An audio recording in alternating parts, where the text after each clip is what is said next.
It's wonderful to be back together virtually online. As Bas mentioned, I'd like to just speak briefly, touch on fear. How can we truly live our life or truly begin Zen practice if we are afraid? As you all know, this fear can really propel or increase the endlessly going around and around the mental patterns that we may fall into and get out and then fall into again. This can itself become a rather frightening pattern that we don't know how to get out of. But I would say the only thing we really have to fear is to live the rest of our lives in our dreams and delusions. That's what we should be afraid of. As Bas briefly mentioned, there are things to be afraid of, especially in today's world. There are many things we need to be concerned about, to pay attention to be aware of.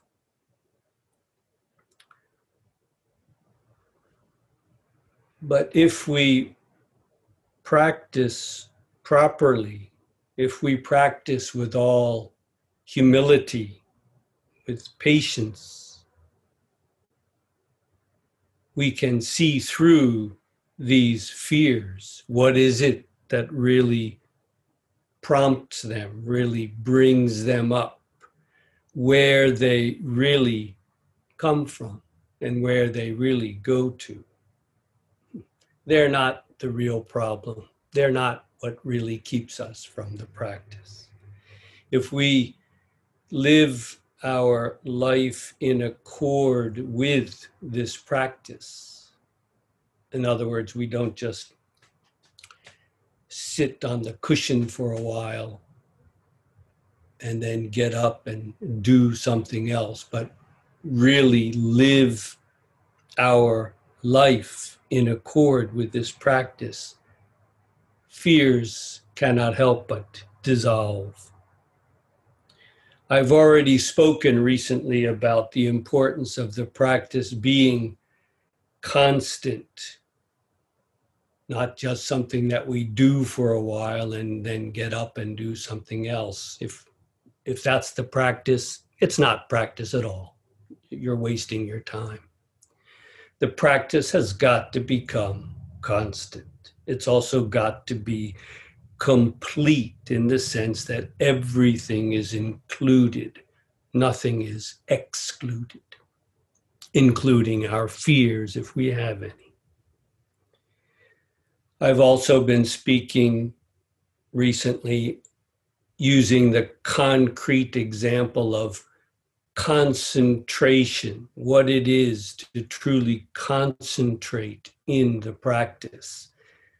That it's not just a matter of turning our attention from one thing, perhaps our scattered mind or some fears that we are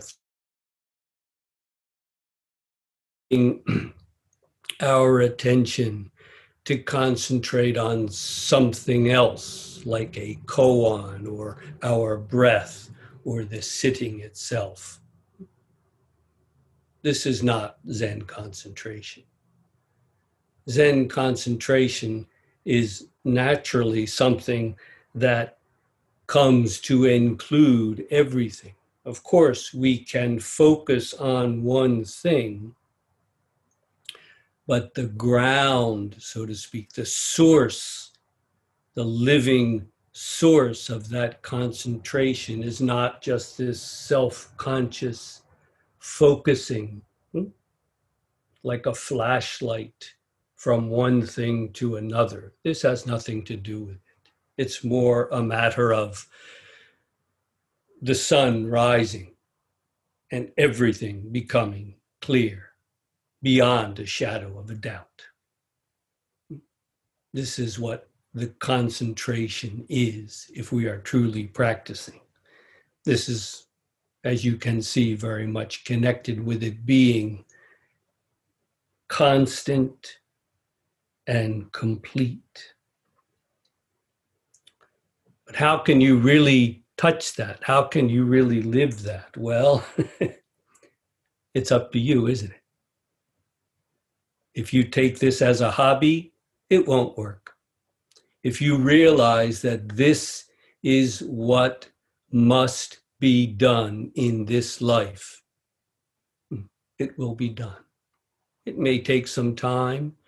You may have to overcome some fears, but it cannot help but happen if we give all of ourselves to it. If we really open up to the heart of the matter that is under our own feet, not something distant, abstract, or far away.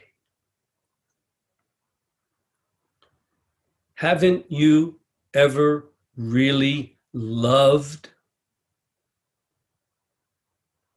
If you have truly loved, then you know what Zen is and how it works. You don't linger on the edge of love, but that's what almost everyone does in the Zen practice.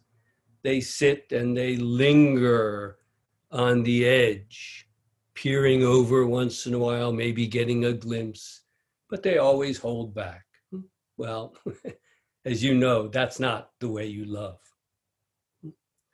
You can't help but dive in all the way. You can't hold back. Again, that is what you should be afraid of. Holding back. What is it that holds you back?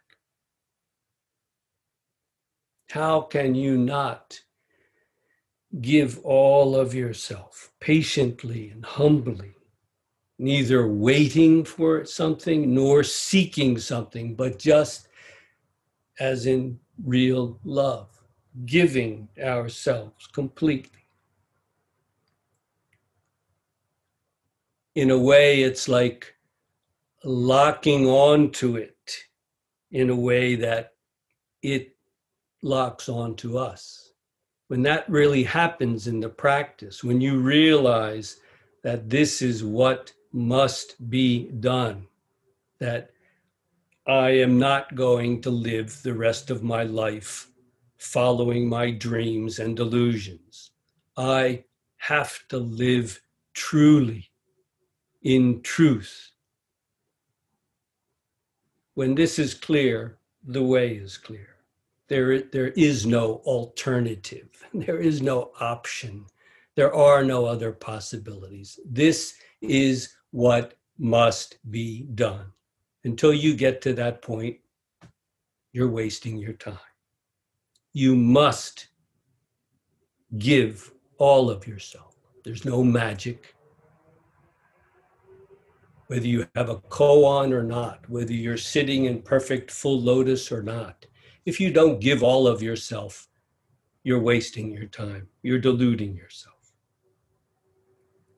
Not only to give all of yourself, but to see it all the way through to finish, so that you can really begin, to begin there. To begin there for the rest of your life, to live this marvelous practice with compassion, love,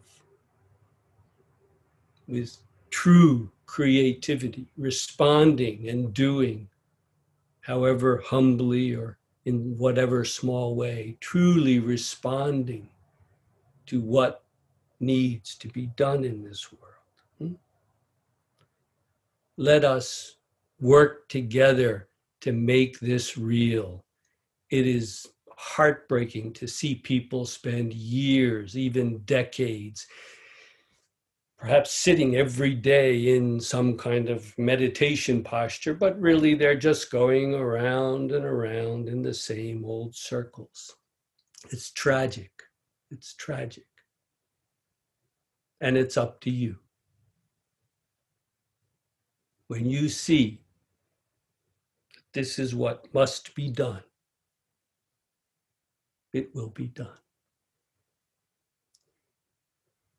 We cannot meet for at least a while physically because of the current situation, but we can continue to meet as we're doing. This is a wonderful opportunity we have that BOS provides for us from anywhere in the world to come together like this. When you see that this is what must be done and you are willing to give yourself to it, we can always Skype or what I call original FaceTime, do FaceTime or whatever, and be in touch this way. I'm here for you. The work must be done by each one of us, but to have genuine guidance can be really helpful. So please make good use of it. I'd like to leave time for questions. So thank you all for listening so intently. And BOS, thank you for this opportunity.